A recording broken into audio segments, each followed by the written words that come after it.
Мгм. Уважаемый Константин, скажите, пожалуйста, с каким внутренним запросом современный человек в России, вы недавно оттуда, но не только в России, приходит именно в Русскую Православную Церковь? Ее приходы ведь есть не только в России на данный момент.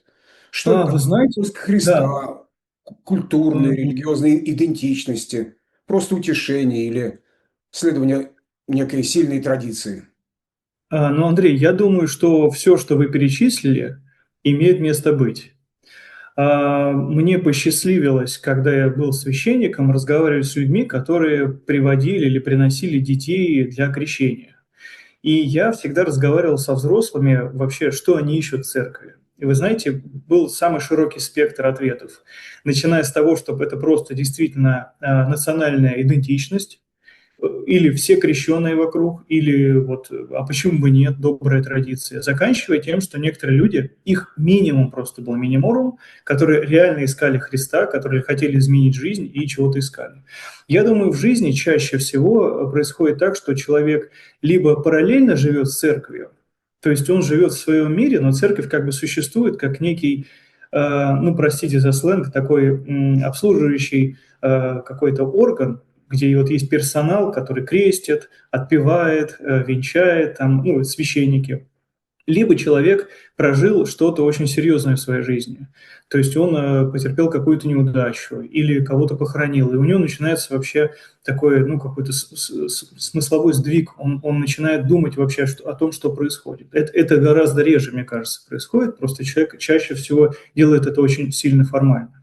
В настоящее время, как мне кажется, вы знаете, вот в ситуации сегодняшней войны человек в том числе находит в церкви как раз и место, где он подпитывается, так скажем, вот энергией вот этого патриотизма, желания помолиться о победе, стремление почувствовать плечо своих братьев-сестер, которые тоже воодушевлены вот этой, как называют, священной войной, и он все это, я думаю, с лихвой получает. Скажите, пожалуйста, а вот среди прихожан, которых вы видели и знаете, знали, вот этот интерес, эту увлеченность в таком большом, высоком смысле, увлеченность происходящим, войной, патриотическое некое устремление, насколько заметны, насколько сильны и широки? Я думаю, широки предельно. Знаете, мой случай вот, запрета, он, мне кажется, очень показателен, потому что круг моего общения и люди, с которыми я имел какие-то отношения, он сузился предельно. Причем это касается в первую очередь как раз церковной общины. И у нас, вы знаете, ситуация по храму очень разная. Плюс-минус все храмы, везде читается молитва о победе, все должны, да, так или иначе как-то участвовать. Но прихожане, я бы сказал, с большим воодушевлением в большинстве случаев все это поддерживают, активно в этом участвуют. Например, когда я стал ну, уже открыто говорить о том, что у меня была дисциплинарная комиссия, о том, что меня скоро лишат сана или запретят.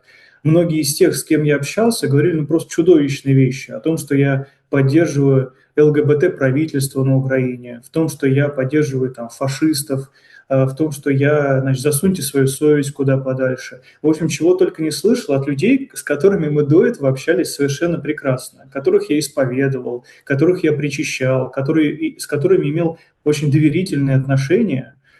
И я понимаю, что это все было вот, да, на протяжении этого времени, и это еще, ситуация еще больше ухудшается. Потому что, к сожалению, вот так сложилось, что люди очень легко верят тому, что им показывают с телевизора, что им говорят с Амвона, то, что им говорит патриарх. То есть люди готовы, как мне чувствуется, отдать свою вот эту ответственность, свою свободу и сказать, за меня решили, мне так сказали. И проявляется это в том, что те, кто не согласен, они остаются в такой изоляции.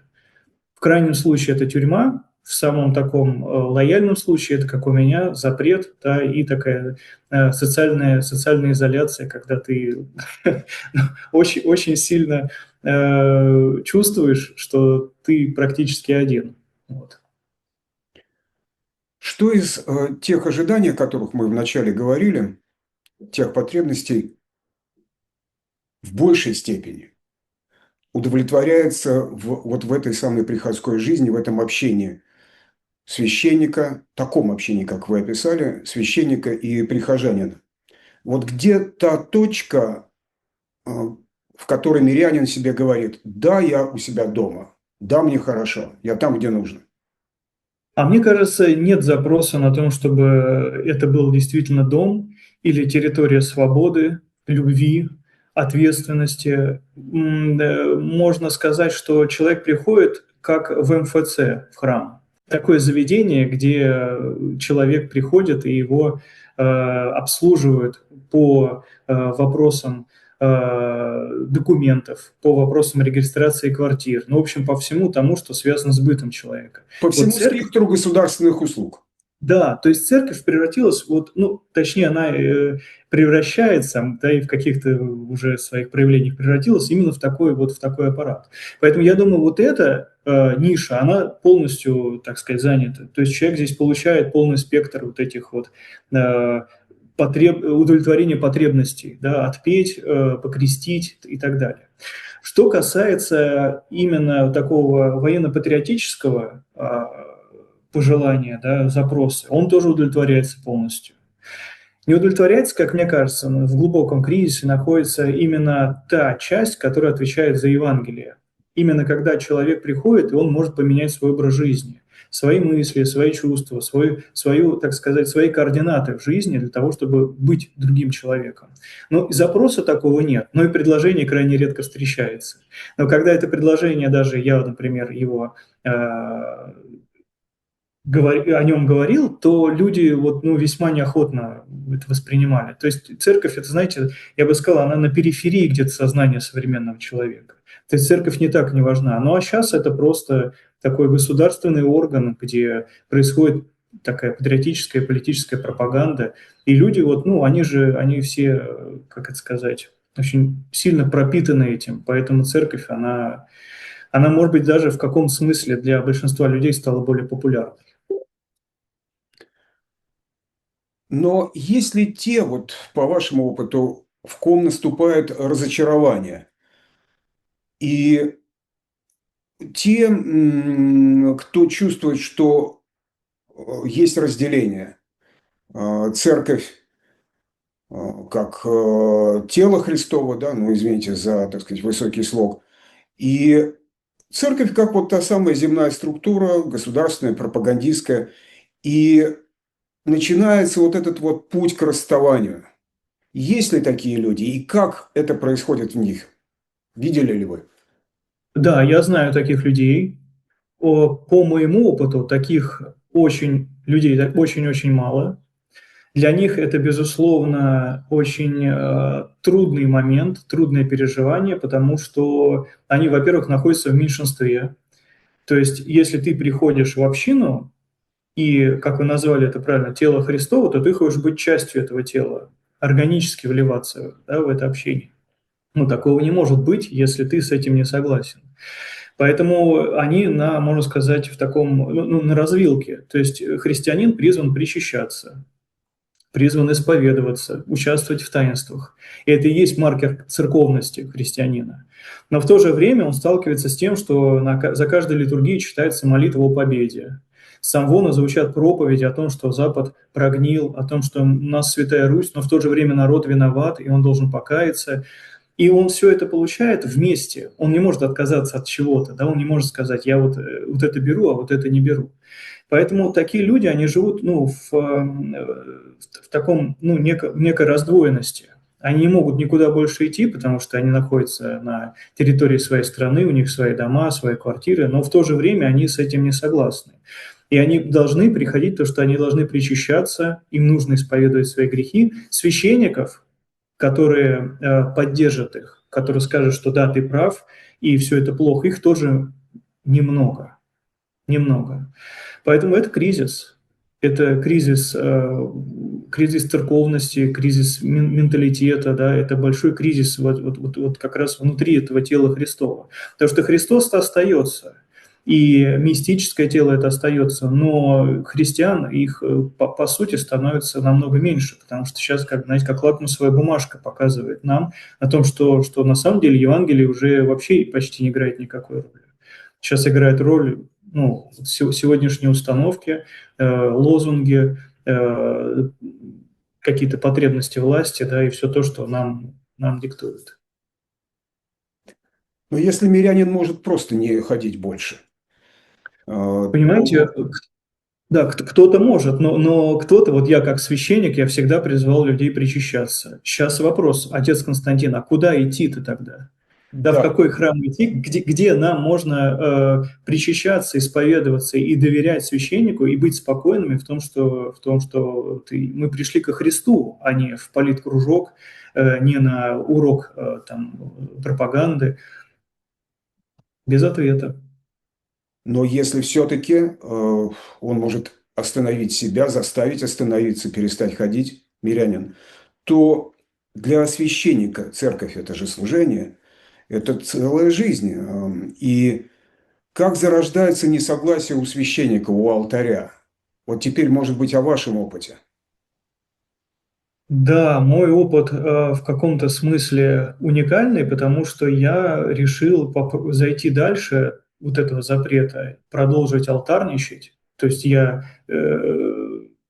перестал выполнять все свои функции как священник и просто стал алтарник. Это, вы знаете, это человек, который подает кадила, выходит со свечами, помогает в уборке. То есть это, ну, такой, если грубо сказать, обслуживающий персонал, да, помогающие такие вот. Подручный. Да. Вот, и я думал, что в этом есть какой-то смысл. То есть я хотел понять, что в этом заложено, в этом наказании, это какой смысл. Но само решение, оно для того, чтобы вот, да, вот стать алтарником, оно зрело очень долго.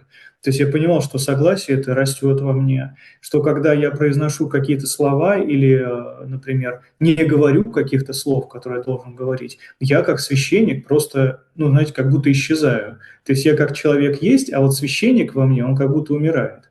Ну и благо, слава Богу, что у меня нашлись силы, желания, меня поддержала моя семья, и я просто как бы, да, ну, просто переступил через все это и начал жить по совести, и совершенно об этом не жалею.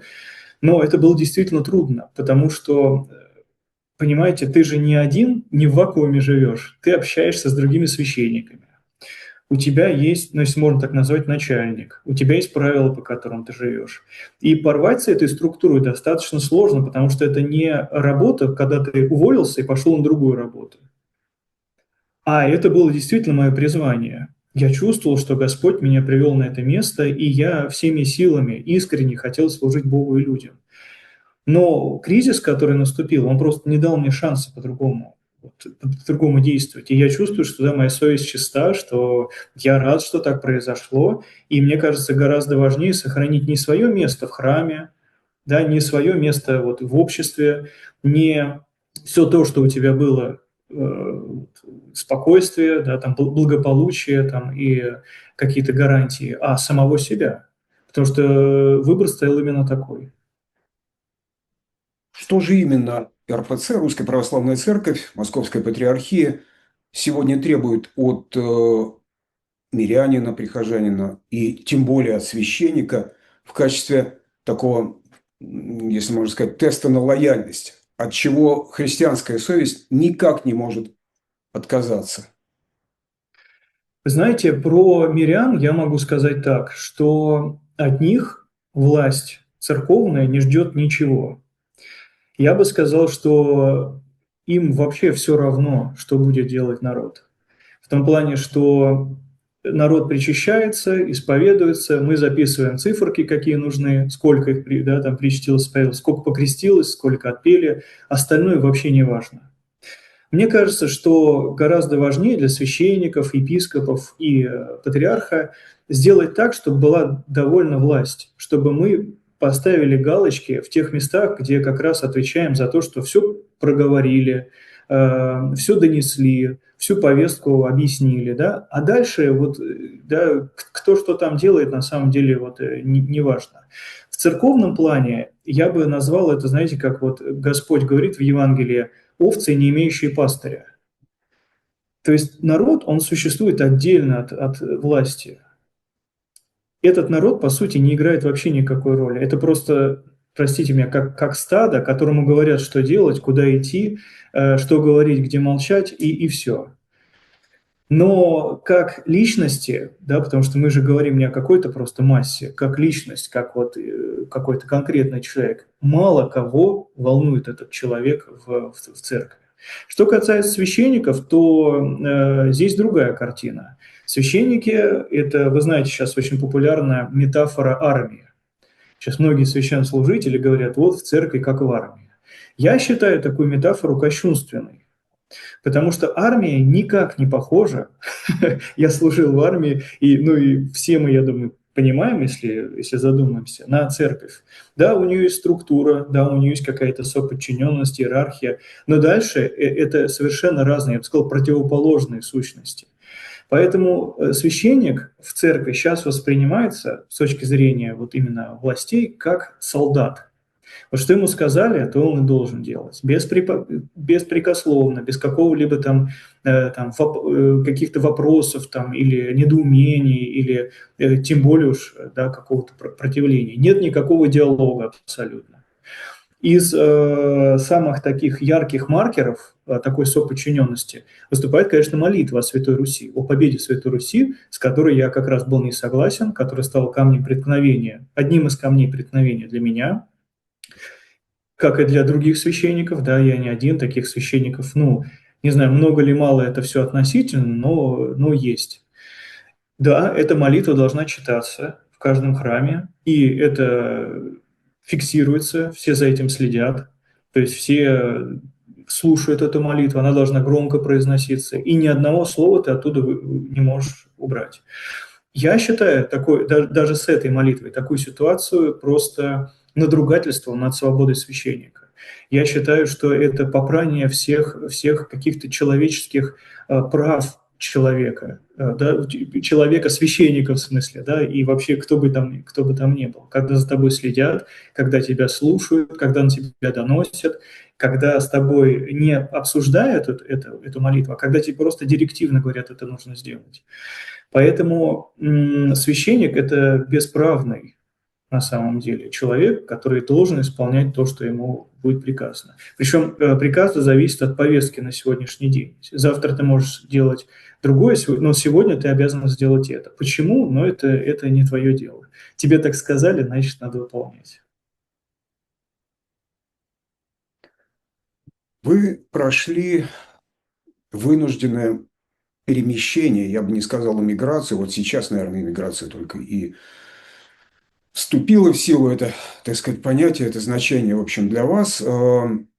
И вы, позвольте предположить, потеряли круг друзей, прихожан, кого-то, кто созвучен вам, единомышленников, вероятно. Вот некий, я бы сказал, такой социальный капитал, экономическую стабильность, вероятно, я предполагаю. Но в конечном счете родину вы потеряли. И как вы прошли и проходите, продолжаете проходить через все это? Что вы испытываете? Что с вами происходит, если можно? Да, спасибо, что вы об этом спрашиваете, потому что я чувствую потребность говорить об этом, потому что то, что мы пережили, то, что я пережил, это требует, ну, какой-то, мне кажется, огласки. Я потерял все, что вы назвали, еще там на самом деле. Потому что после моего запрета я почувствовал, ну, очень сильную разницу в прошлом и настоящем. Потому что почти все прихожане, ну, естественно, ушли из моей жизни. Меня перевели в другой храм, я там алтарничал, но представьте, этот храм, он недалеко от моего храма, где я служил, почти никто не приезжал никогда. То есть можно сказать, что я как бы, ну все, как, знаете, баба с возу, кобыле легче. То есть священника этого нету, и ничего страшного. Хотя я на том приходе был очень долгое время, 7 лет, и ну, действительно хотел всей душой вкладываться в людей и в служение. Но в настоящий момент я чувствую, знаете, что мы сохранили, вот возвращаясь к моему вот этому образу, самих себя. Потому что там мы зашли в тупик, когда были в России. Мы чувствовали, что дальше ничего не будет меняться в лучшую сторону. Что люди, с которыми мы общаемся на одном языке, они нас не слышат или не хотят слышать. Они нас не понимают. Они обесценивают то, что происходит, и говорят, что виноват на самом деле я. Почему? Потому что я не подчинился, потому что не надо везде свое мнение говорить, совесть нужно, да, держать там при себе. То есть не нужно вообще что-то из себя представлять, просто нужно плыть по течению. Поэтому вы понимаете, что там эта изоляция, она была гораздо тяжелее, чем какие-то бытовые вот трудности. И все можно пережить, если ты, ну, как бы, ты внутри какой-то общности, которая с тобой. Но в то же время я всегда чувствовал, что Господь рядом. И мы с женой молились о том, что если есть какой-то смысл остаться в Москве, что если есть смысл продолжать терпеть и для чего-то, да, вот как можно сказать, да, ждать, то Господи, покажи этот смысл. Знаете, я его не увидел. Причем изо дня в день я понимал, что это действительно тупик. То есть мы просто стоим, топчемся на месте. И это же касается не только меня. То есть то, что я не мог реализовывать свой потенциал. Там, например, я хотел где-нибудь подрабатывать. Не как священник уже, да, а как богослов, например. У меня есть богословское образование. Но ни в воскресные школы, ни на лекции в СИЗО, ни в другие места, куда я обращался и хотел бы быть, меня не взяли. Поэтому это еще и невозможность, ну, работать, так скажем, там, где ты хочешь. Да, полностью надо менять просто профессию. Касается моих детей, потому что в школах идет тоже пропаганда, им тоже вливают в уши те, те смыслы, те смыслы, которые меняют их мировоззрение, которые вступают в противоречие с тем, что мы, родители, хотим до них донести. И этот конфликт, он неизбежно вылился во что-то гораздо более худшее, так скажем, да, потому что дети, они растут, они когда-то будут говорить о своем мнении, они когда-то все равно почувствуют вот это поле напряжения. И поэтому наше несогласие, наша точка зрения, она никогда бы вот не привела к какому-то хорошему итогу. Поэтому, когда ты не согласен, когда ты говоришь, что «а я против», смысл оставаться в обществе, которое тебя не понимает и не поддерживает, я думаю, он нулевой. Людей, которые меня поддерживали, которые со мной остались, их очень мало. Мы с ними со всеми сейчас поддерживаем эту связь. Как священник я не мог дать уже ничего. Я не мог совершать таинства, я не мог исповедовать, не мог причащать, не мог отпевать, я ничего не мог. Мне даже крест запретили носить. Мне запретили носить рясу, давать даже благословение.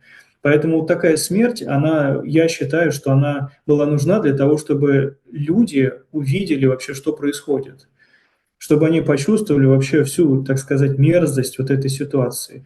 Но я глубоко ошибся. Почти никто этого не почувствовал. Всем все нормально. Оказалось, что можно и так, а можно еще хуже, а можно вообще лишить саны, и ничего страшного не произойдет. На место меня придет другой священник, который будет более лояльный, более сговорчивый, который не будет иметь свое мнение, и все будет дальше.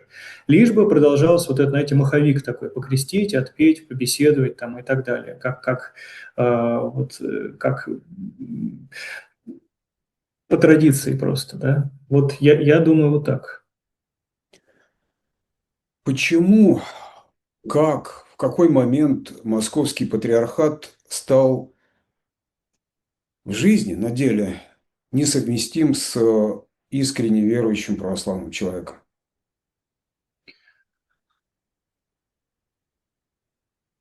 Я не могу сказать точно, но я как священник, как человек, который старался в церкви, в Русской Православной Церкви, найти как раз, о чем мы с вами говорили, Христа, свободу, любовь, радость и так далее. Я могу сказать, что очень редко в храмах я это встречал. Кажется, что церковь перестала быть собой, этот процесс, так скажем, да, измены самой себе и своей сущности и своей цели, он начался достаточно давно. Ведь, понимаете, это же постепенный какой-то процесс. Церковь никогда не была отделена от государства в нашей стране. Это тоже накладывает огромный отпечаток на менталитет прихожан, священников, епископов. Церковь всегда была провластной в любые абсолютно времена. Это, да, нам говорят, были какие-то единицы, которые говорили свое мнение, но это единицы, простите меня, за всю историю, да, существования христианства на Руси. Сегодняшнее время, как мне кажется, просто подсветило вот этот момент, что на самом деле Евангелие это оно не в центре. И то, что ты ищешь, ты не всегда, далеко не всегда найдешь. И церковь, она не то, что ты бы хотел, да, вот от нее видеть. Но церковь – это и все мы, поэтому я с себя тоже эту ответственность не снимаю. Это все те, кто в ней был внутри. И я всегда и людям говорил, которые приходили в церковь, что и говорили, что мне не нравится вот это, вот это, вот это. Я говорю, но вы тоже часть этой церкви. То есть каждый крещенный человек – это тот, кто тоже несет ответственность за происходящее. Да? Даже я не касаюсь сейчас войны, я касаюсь вообще всей ситуации в церкви. Поэтому я думаю, эти процессы корнями уходят, может быть, даже в самую древность, может быть, в советский период они еще больше, да, вот так вот себя проявляли. Но в настоящее время, да, это не про Евангелие, это про что-то совершенно другое. Это видно из проповедей самвонов, это видно из повестки дня, это видно по тому, что происходит в самих храмах. Уважаемый Константин, пожалуйста, продолжите фразу. Современная русская православная церковь, РПЦ, Московского патриархата, это. Мне сложно это произнести, но я думаю, что это государственный орган, который отвечает за пропаганду, за то, чтобы донести до народа, так сказать, волю власти. У меня почему-то в голове всплыл образ отца Звездони из книги Владимира Войновича «Москва 2042», когда этот священник, он, да, по сути, это уже не священник, он сочетал в себе качество какого-то политруководителя, э, пропагандиста, да, и у которого, да, вместо креста была звезда. Вот мне кажется, сейчас что-то такое. Это ужасно. Такая организация может быть реформирована и прийти к смыслу, к идее, к значению церкви, не быть подменой.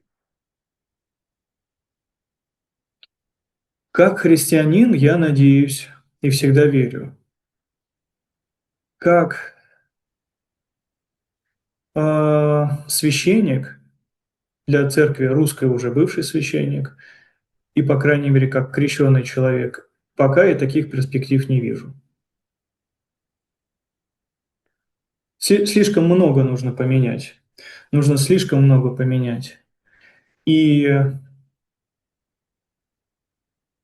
те враги, те, с кем мы пытаемся бороться, на кого показываем пальцем, что вот надо вот так, надо вот этих уничтожить, надо тех, на самом деле они вот здесь вот.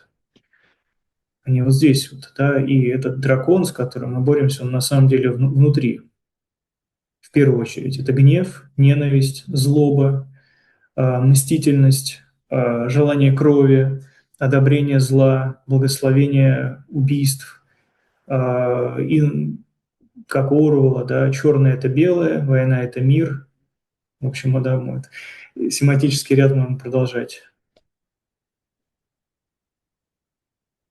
Большое вам искреннее спасибо за откровенность, за ваше время. И хотел бы пожелать, чтобы у вас состоялась жизнь здесь, в Европе, где вы как я понимаю, находитесь, и вы нашли себя как священника, вернули себя как священника, воплощение в этом. Спасибо вам. Я тоже благодарю вас за ваши замечательные вопросы и за ту глубину, которую, как мне кажется, мы смогли с вами ощутить, и за общение, за простое человеческое общение, теплоту. Спасибо. Спасибо.